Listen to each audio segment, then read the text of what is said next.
बंगरी चोर कशामुळे झाली? या आरामीला कष्ट करायची सवय नाही, फुकट खायची फक्त बापाची पेंट, कपडे पाहिले कपडे घालायचे आणि त्याला खतपाणी आईचं.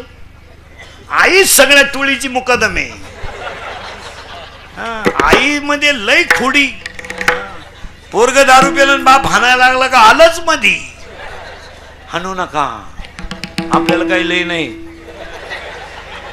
एकची आणि ते काही कायम पेत नाही, इतकी शहाणी आहे. आणि वरून पोराला म्हणती त्यांचं ऐकू नको, त्यांचं ऐकू नको, तो पहिल्यापासून तसाच आहे. मी म्हणून राहिले नाही तर दुसरी राहिली.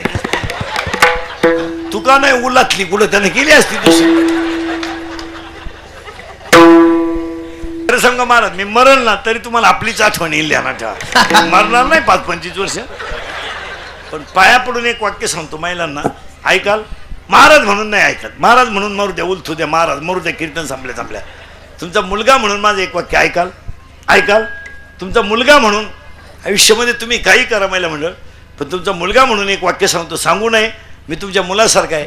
फक्त तुम्ही नवऱ्याची प्रतिभा आहे ना, कधी मुला देखत खराब करीत जाऊ नका. मुला देखत वाईट बोलायचं नाही नवऱ्याला, कधीच कधीच नाही. खरं सांगतो तुम्हाला, तो कसाही जरी असला ना, तो त्या घराचा खांब आहे. आयुष्यावर कष्ट केले त्याला फुकाट नाही मिळवलं. त्याला वाटलं नाही का माझ्या हातात कधी चांगलं घड्याळ असावा, त्याला वाटलं नाही का माझ्या घरात एखादा थोडा सोना असावा. त्याला आयुष्यभर मुलांसाठी कामाचं. आणि तुम्ही मूर्खासारख्या पोरांची बाजू घेऊन नवऱ्याची प्रतिमा खराब करता, ज्याचे त्याला पटत नाही. उलट पोराला बाप, पोराला हाणीत असेल ना बाप, आपण थांबायचं नाही तिथं, निवांत होऊ द्या कार्यक्रम, काय फरक पडला.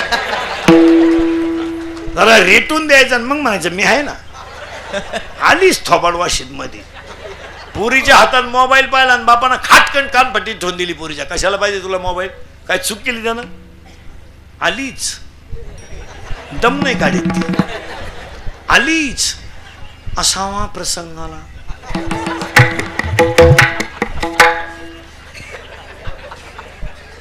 असावा प्रसंग, आला प्रसंग,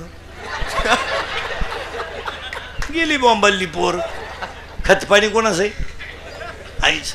आई ना उलटी चापटू लागली पाहिजे. पण एक वाक्य सांगा, भाजीला तेल नसलेलं चालेल. तुमची मुलं बाळ जर चांगली निघली ना, तर तुम्ही गल्लीने केव्हाही वरमान काढून चालू शकता.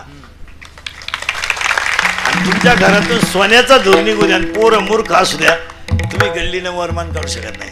आपलं राष्ट्र जिजाऊचं आहे, आपलं राष्ट्र आई जिजाऊचं आहे, आपलं राष्ट्र आई तुळजाभवानीचं आहे, आपलं राष्ट्र अहिल्याबाई होळकरांचं आहे, सावित्रीबाई फुलेंचं आहे, जनाबाई मुक्ताबाई बहिणाबाईचं आहे.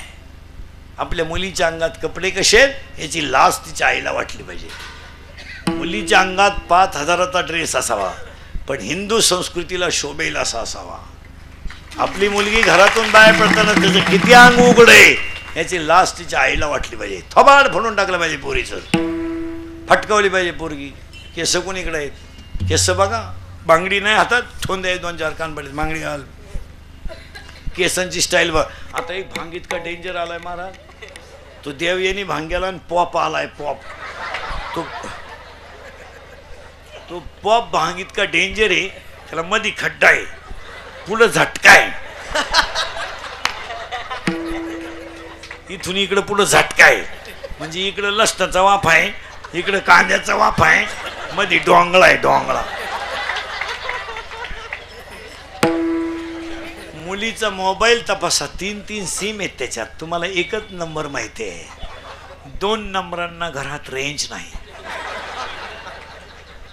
मुलीचा मोबाईल घरात आवाज नाही देत, सज्जन येतो, सायलेंट असतो, सायलेंट.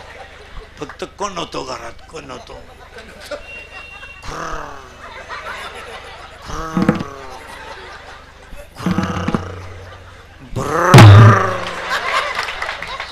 मग तिचा बाप म्हणला